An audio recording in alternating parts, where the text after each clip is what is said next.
Hello everyone, welcome to Sir Psych, and today I've got a different type of video for you. We're going to be looking at the personality and personality type of the YouTuber Markiplier. Now I know I don't usually do these types of videos on my channel, but I thought it might be interesting to try out some new content and just see if we could have any fun with this. Maybe I'll do more of these types of videos in the future. Now there are some ground rules and things I need to talk about before we get into this video in particular. One is that I'm not trying to convince you of Markiplier's personality type. The only goal for this video is to observe and look at his personality as someone who's worked as a practitioner for a few years and worked with more than 100 people in regards to coaching and assessments with personality and MBTI theory. I'm not trying to convince you that he is or isn't a specific personality type. I just want to go through this video, look at a few different clips of him talking about things that are important to him, and assess how that might relate to certain aspects of personality. The second important thing we need to discuss is that this video is going to be using MBTI cognitive function terminology. So if you are not aware of what cognitive functions are in relation to the MBTI personality theory, you might struggle to understand some of the things that I'm going to be discussing in this video. Essentially, beyond the 16 personality types, 4 letters, there are another layer of personality aspects called cognitive functions that make up how we think about things and how we approach new information. And that's what we're going to be looking at here today. All of that said, I hope you enjoy this analysis. Let's get into it.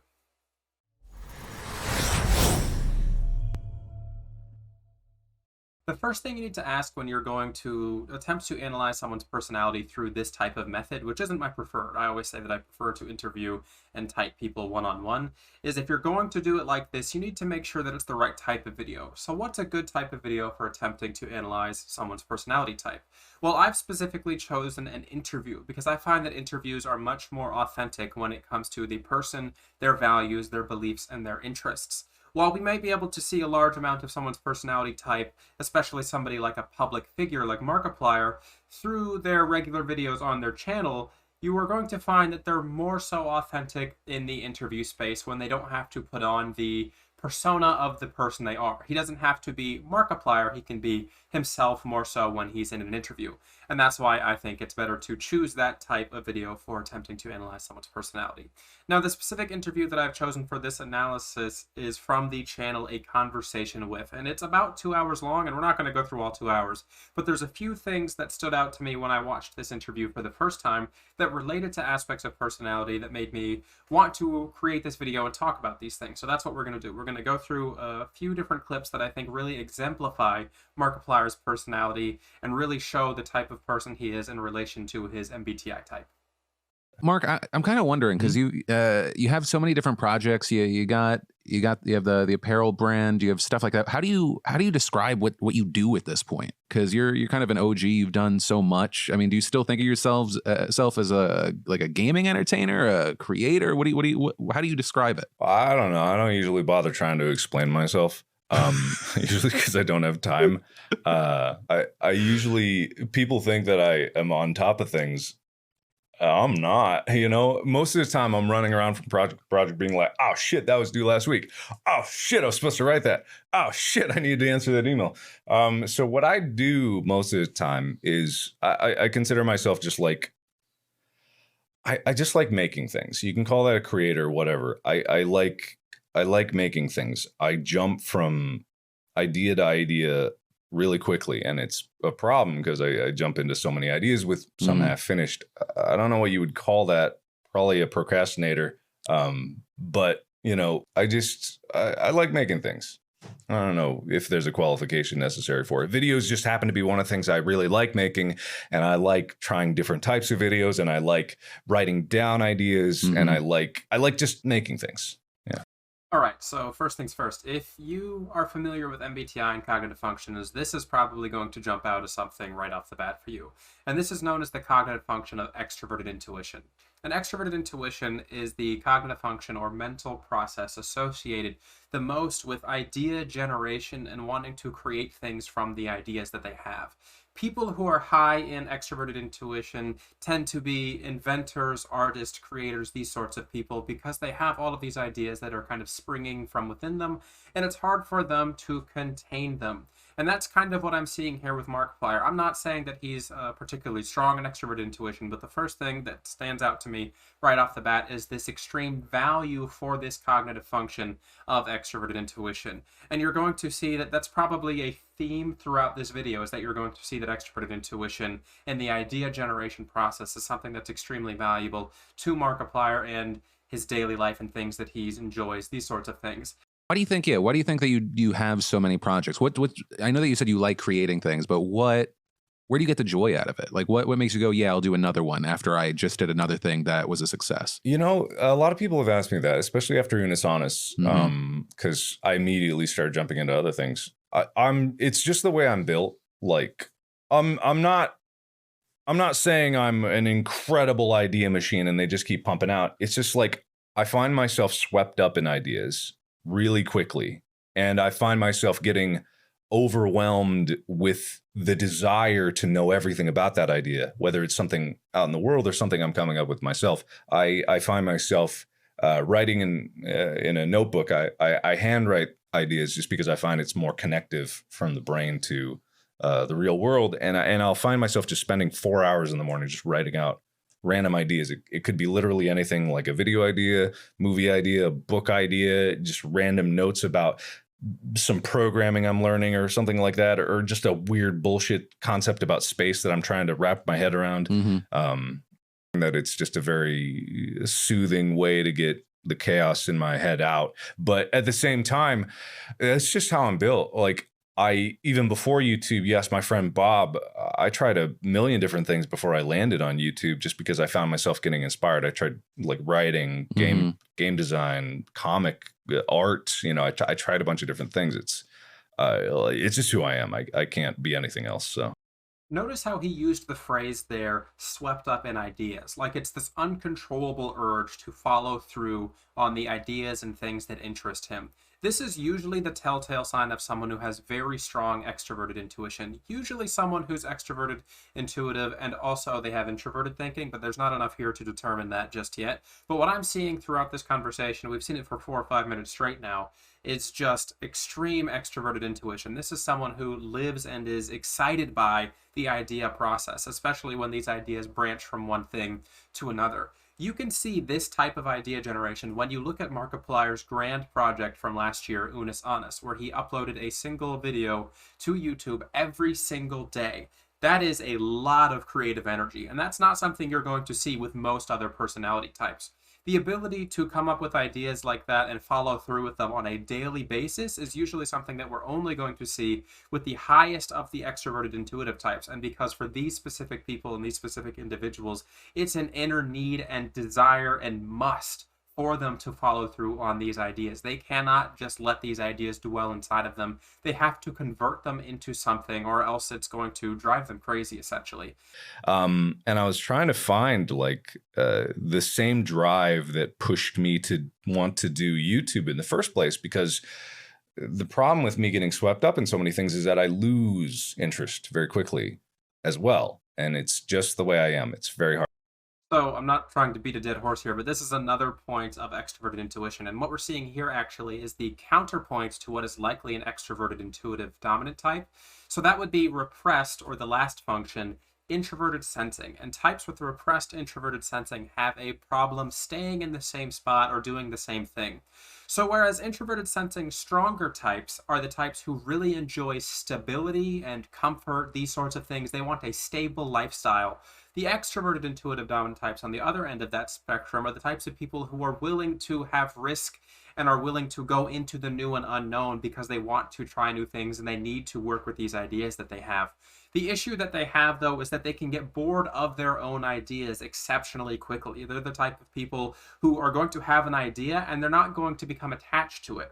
Unlike the introverted intuitive types like the INTJs and the INFJs, the extroverted intuitive dominant types are going to be the ones who don't kind of marry themselves to their own ideas. And you're going to find that if they have to, or they're stuck on one particular project for an excessive amount of time, and that one project doesn't allow variance within it, then they're going to become really stressed. When you look at the type of project that an extroverted intuitive type would want to do, you would probably look at, again, something like Unis Honest, where he's allowed to do a different mini project every single day, or something like A Heist with Markiplier, which was this video thing that he did where there was branching paths and a bunch of different endings, and there was essentially just extroverted intuition, the video. It was just all these crazy ideas thrown into one thing. So I'm really quite convinced that Markiplier very well could be an extroverted intuitive dominant type just by viewing these few minutes of this particular video. Say we don't have to cover it. Do you mean like you how you worked through it, your break, or I mean, I'm genuinely. It's just like it's your show. I don't want to. No, I take up all the time. What do you mean it's my show? I make this. Show. I want to learn about you. Oh well, like I said, it's mostly boring. So this is something that stands out to me. Usually, this is not something that we're going to see with types who have higher introverted feeling. This is usually something that is going to be more so associated with extroverted feeling types, those who have extroverted feeling and introverted thinking. So what he essentially did there was when he was asked to discuss his own emotional experience related to a situation, he attempted to give it back to the other person. He essentially said, no, I don't want to talk about my personal experience. I don't think it's particularly interesting, and I'd rather maybe we talk about something else. And this is because types who don't have introverted feeling in their function stack, types who are extroverted feelers essentially, prefer to make it a two-way street when it comes to talking about emotional experiences. They don't want it to be just about them. Now, it's kind of the opposite, because if you ask someone who has extroverted feeling and introverted thinking about something that is interesting to them on some sort of logical standpoint, you're going to find that that's when they're very willing to kind of talk and take over the spotlight when it comes to conversations. And they're going to be very much willing to kind of take control there. Now, when it comes to those emotional experiences, you're going to find that this is something that they're not very comfortable with, especially types who have lower extroverted feeling. If you look at types with really high extroverted feeling, ENFJs and ESFJs, you're going to see that these types are very comfortable with sharing their emotional state and their experience because they understand how to do it in a way that's not going to upset the social sphere and the harmony of the situation that they're in. Types with lower extroverted feeling are going to be reluctant to give their own emotional experience, especially if they're afraid that it might kind of upset the atmosphere of, in this case, the interview or whatever type of conversation that they're having. They want it to be a two-way street, and if they're not comfortable with sharing their own experiences and their own emotions related to those experiences, they're going to attempt to give that microphone back to the other person so they can kind of avoid that situation altogether. And that's, to me, what I think I just saw there when he attempted to do that. I don't like awards. I generally don't like awards just because I feel like awards are the same reason I don't do thank you videos anymore or like subscriber milestone videos anymore. It's like it feels self-serving and I don't really care about acknowledgement for something like that. Mm-hmm. The more meaningful thing to me is say like my girlfriend telling me I did a good job. If I just pulled like an all-nighter working on something, that, yeah. Which I do a lot, a million times more meaningful is if she says she's proud of me, and that'll make me tear up immediately. So this one's kind of hard because there's a few different ways we can interpret something like this, but this is going to be obviously related to the thinking and feeling axis. Now, usually types with introverted thinking and extroverted feeling are going to be the ones who kind of have a disregard or almost a disrespect for the idea of being awarded for something. But this really also just depends on the specific personality type, because certain types like ESTJs are usually going to highly value some sort of reward because they appreciate what the community has to say about them and their professionalism, these sorts of things. But at the same time, you can also find that extroverted feeling, really strong types can value awards. But for them, it's not the award itself that's important. It's the social kind of appreciation that comes from that award. And when you hear Markiplier talk about the appreciation that he gets from his girlfriend, for example, this sounds more so to me like extroverted feeling, especially if we're going to be pairing it with someone who's likely an extroverted, intuitive, dominant type. So say, for example, if he was an INFP or an ISFP, a type with really, really strong introverted feeling, we might say that it could go either way. But because I don't think that he's an introverted feeling dominant type, that specific reaction that he has to those types of situations is going to resonate usually more so with types who are on the introverted thinking and extroverted feeling axis. I appreciate what those who are close to me have to say about me. I appreciate the emotional social feedback that comes from the people that I care about. Now, the types who are stronger in extroverted feeling, they have really, really high extroverted feeling, you're going to find that scope tends to go much larger outward. So the NFJs and the SFJs are going to be the types who are much more willing to kind of change their actions and behaviors for that social feedback. But the types who have a lower extroverted feeling, like the NTPs, for example, are going to be the types who only change that social feedback for the select one or two people in their life that are really important to them. Say, for example, a family member or someone who they are in a relationship with. And they're going to put a lot of time and effort into attempting to get that kind of positive feedback if they can. Now, types with introverted feeling usually don't crave this type of feedback because they're the types who come up with their own emotional self-worth, and it's almost going to be like they're rejecting the emotional self-worth of other people.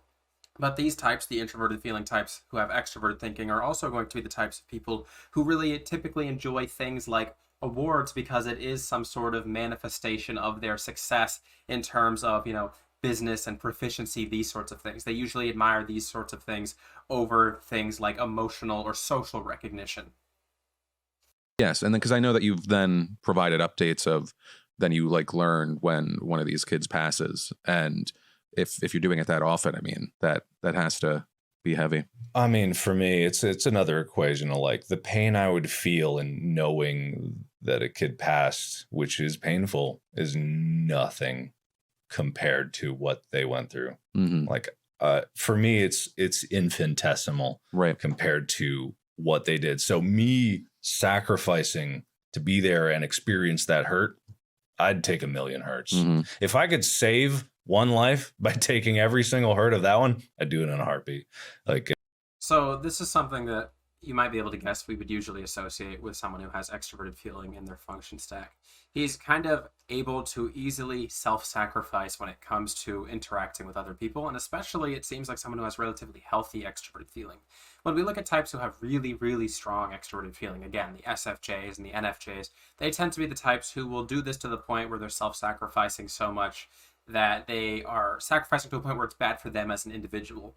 With types like the ENTP in particular, this is actually one of those unique types where they tend to have a relatively healthy extroverted feeling, and they tend to care about giving from themselves to other people or taking on the pain of other people. But they're also going to have that nice boundary where they're saying, no, I don't think this is the right amount of give and take when it comes to self-sacrifice. So what I'm seeing with this specific clip is that Markiplier is showing a level of extroverted feeling. He's saying, I'm willing to take on the pain of other people. I'm willing to give my time for the sake of other individuals. And to me, it's not even a second thought. It's not like something I have to think about or worry about. It's just, this is the right thing that I should be doing because I'm thinking about the suffering and pain that these children might be going through. So it's something that I'm going to make sure that I set aside time to do, and I make sure that I'm going to be doing this thing and visiting these kids from the Make-A-Wish Foundation. When I heard that, one of the first kids that I met, take note of that passed, pause that he just did there. I didn't even think it was a possibility. I didn't even consider it. I thought that, after I saw her, that she would go on, because that's just how it happens. People don't consider it. And then look, there's that pause again. I mean, just then it changes you. This specific pause was actually the original thing that made me want to do this entire video, and it's because this is something that I think is really strongly kind of correlated with introverted sensing as a cognitive function. Now, I'm not someone who likes to do visual typing much, but this one particular thing is something that I see in my father, who is an ESFJ.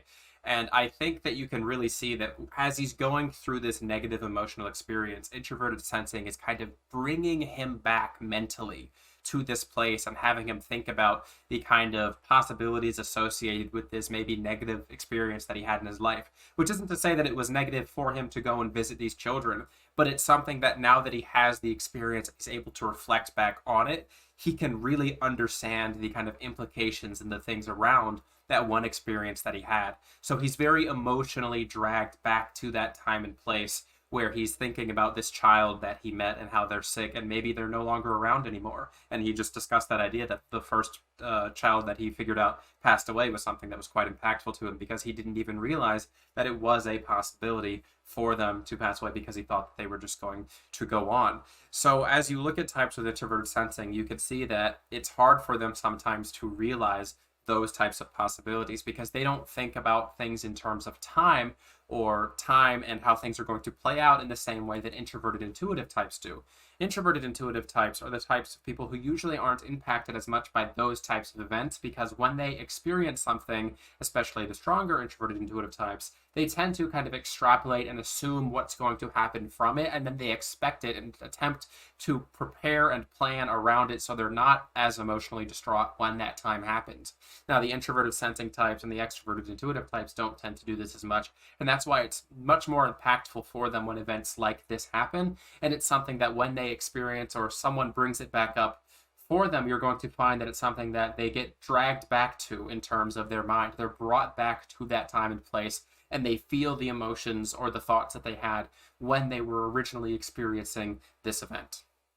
Because of the nature of who I am, I get swept up in so many things. I often forget to check in on my friends. Like, that's why I say I'm an asshole, is I think everyone has a baseline level of empathy, and I definitely feel the empathy, and I rationalize the feelings of empathy. But at the same time, I'm really bad at human connection. I'm bad at it. I'm great at speaking. I'm great at getting to know someone. I'm bad at maintaining a connection. This kind of whole process, this whole thing that he just said there, was really almost a summary of him and his personality type. I get so swept up in ideas, extroverted intuition, that I forget to check on people who are close to me, lower extroverted feeling. I believe everyone has a level of empathy, extroverted feeling, but I tend to rationalize my own empathy, introverted thinking. This is something that I think you're really going to see with types who are ENTPs, or people who are ENTPs who have a relatively developed and healthy sense of extroverted feeling. And I think Markiplier is very much likely so an ENTP. I'm seeing quite a bit of extroverted intuition. Of course, that's the thing that skyrockets above all the other cognitive functions with what I'm seeing throughout this video and this interview. But I'm seeing a good amount of introverted thinking / extroverted feeling as well. And when he's attempting to talk about things in the realm of extroverted feeling, he's putting it through that introverted thinking lens. He's saying, this is the logic of why I'm feeling this way, instead of just attempting to explain the feeling that he's having, like you might see with an ENFP who's not going to want to attempt to rationalize their own feelings, to explain it through the lens of logic. The ENTP is going to say, I can feel this empathy for other people, and I can feel it quite strongly, but it's something that I really have to mentally process as something that is in the realm of logic before I can feel comfortable really talking about or even performing some of these actions. So to me, it seems like Markiplier is most likely an ENTP. I'm seeing a lot of that extroverted intuition. I'm seeing a good amount of extroverted feeling as well, and I'm seeing the introverted thinking to kind of tame that extroverted feeling. And I recognize in my life that bridging these connections with people that I care about, like especially my friends and family, especially my girlfriend, like trying to be there when I need to be there, as opposed to obsessing about work all the time or obsessing about my ideas. Like that's the hardest challenge of my life, but it's worth it. What do you think? So just looking at this, you can see how I could very clearly see that this is likely an ENTP that we're watching right now. This is somebody who says, look at all these ideas I have, these thoughts that I have, they're extremely important to me. I have to be working on these things. I have to be producing things related to the ideas that I have.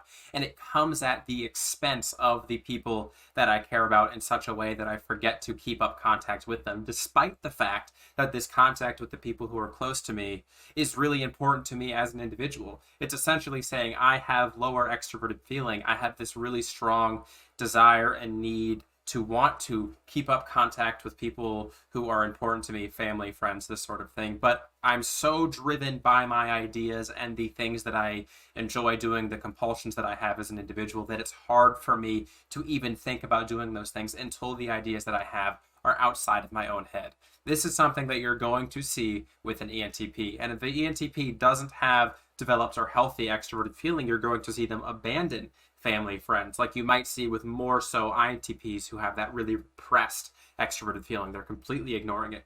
But Markiplier seems to be a relatively developed, healthy ENTP. I'm seeing a good amount of that extroverted intuition. I'm seeing a good amount of the introverted thinking to support it. And I'm seeing quite a bit of extroverted feeling valuing. And that's the big thing here, is he values the extroverted feeling. Even if he's not showing it in all of his actions, everything he does, you can see that it's really something that's strongly valued as a core component of his personality. And just like other types you're going to see with that tertiary / third function, it's something that they really value even if they're not the best at doing it. And that's why I personally think Markiplier is likely an ENTP. He's showing a lot of the extroverted intuition, and he's really showing a value for that extroverted feeling, even if he's not the best at it.